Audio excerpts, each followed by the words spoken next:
നമസ്കാരം. പ്രധാന വാർത്തകൾ.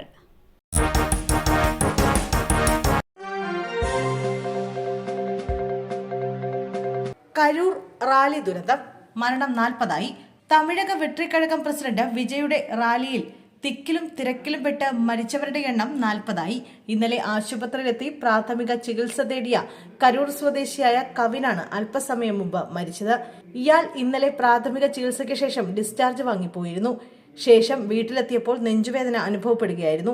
പിന്നാലെ സ്വകാര്യ ആശുപത്രിയിൽ വെച്ചാണ് മരണം സംഭവിച്ചത്. 111ഓളം പേർ പരിക്കേറ്റ് ചികിത്സയിൽ കഴിയുകയാണ്. അതേസമയം മരിച്ചവരിൽ 39 പേരുടെ മൃതദേഹം തിരിച്ചറിഞ്ഞിട്ടുണ്ട്. മരിച്ചവരിൽ ഭൂരിഭാഗവും പേരും കരൂർ സ്വദേശികളാണ്.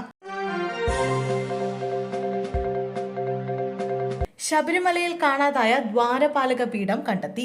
പരാതി നൽകിയ സ്പോൺസർ ഉണ്ണികൃഷ്ണൻ പോറ്റിയുടെ വെഞ്ഞാറമൂട്ടിലെ ബന്ധുവിന്റെ വീട്ടിൽ നിന്നാണ് പീഠം കണ്ടെത്തിയത്. ദേവസ്വം വിജിലൻസ് ആണ് പീഠം കണ്ടെടുത്തത്. ശബരിമലയിൽ രണ്ടാമതൊരു ദ്വാരപാലക പീഠം കൂടി നിർമ്മിച്ച് നൽകിയിരുന്നുവെന്നും അത് കാണാനില്ലെന്നും ഉണ്ണികൃഷ്ണൻ പോറ്റി നേരത്തെ വെളിപ്പെടുത്തിയിരുന്നു. അതാണ് സ്പോൺസറുടെ കൈവശം സൂക്ഷിച്ചിരുന്നതായി കണ്ടെത്തിയത്.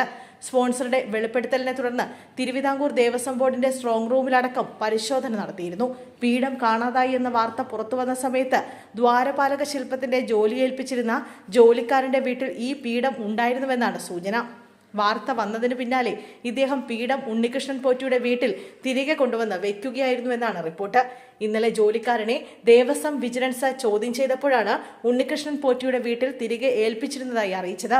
സ്പോൺസറുടെ ബന്ധുവീട്ടിൽ നിന്നും കണ്ടെടുത്ത ദ്വാരപാലക പീഠം ദേവസ്വം വിജിലൻസ് കസ്റ്റഡിയിലെടുത്തു. ഇത് സ്ട്രോങ് റൂമിലേക്ക് മാറ്റി. മൂത്രമൊഴിക്കണമെന്ന് പറഞ്ഞപ്പോൾ വാഹനം നിർത്തിക്കൊടുത്തു. കൊല്ലത്ത് പോലീസ് കസ്റ്റഡിയിൽ നിന്ന് 2 പ്രതികൾ ചാടിപ്പോയി. കൈവിലങ്ങുമായാണ് ഇവർ രക്ഷപ്പെട്ടത്.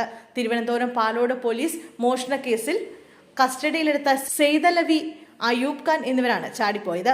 കൊല്ലം കടയ്ക്കലിൽ ചൂണ്ട ചെറുകുളത്തിന് സമീപം എത്തിയപ്പോൾ മൂത്രമൊഴിക്കണമെന്ന് ഇവർ ആവശ്യപ്പെട്ടിരുന്നു. വാഹനം നിർത്തി പുറത്തേക്കിറക്കിയപ്പോൾ ഓടിപ്പോവുകയായിരുന്നു. ഇവർക്കായി പോലീസ് തിരച്ചിൽ തുടരുകയാണ്. വിഴിഞ്ഞത്ത് CPM പ്രാദേശിക നേതാവിനെ ജീവനൊടുക്കിയ നിലയിൽ കണ്ടെത്തി. CPM പ്രാദേശിക നേതാവും മുൻ ലോക്കൽ സെക്രട്ടറിയുമായ സ്റ്റാൻലിയാണ് മരിച്ച നിലയിൽ കണ്ടെത്തിയത്. തിരുവനന്തപുരം ചാലക്കുഴിയിലെ ലോഡ്ജിലാണ് മൃതദേഹം കണ്ടത്. വീട്ടിൽ നിന്ന് രാവിലെ പിണങ്ങി ഇറങ്ങിയതാണെന്ന് പോലീസ് അറിയിച്ചു. അസ്വാഭാവിക മരണത്തിന് മെഡിക്കൽ കോളേജ് പോലീസ് കേസെടുത്തു. വ്യാപാരി വ്യവസായ സമിതിയുടെ ജില്ലാ സെക്രട്ടറി കൂടിയാണ് സ്റ്റാൻലി. ഒക്ടോബർ 3 ഭാരത് ബന്ദ്.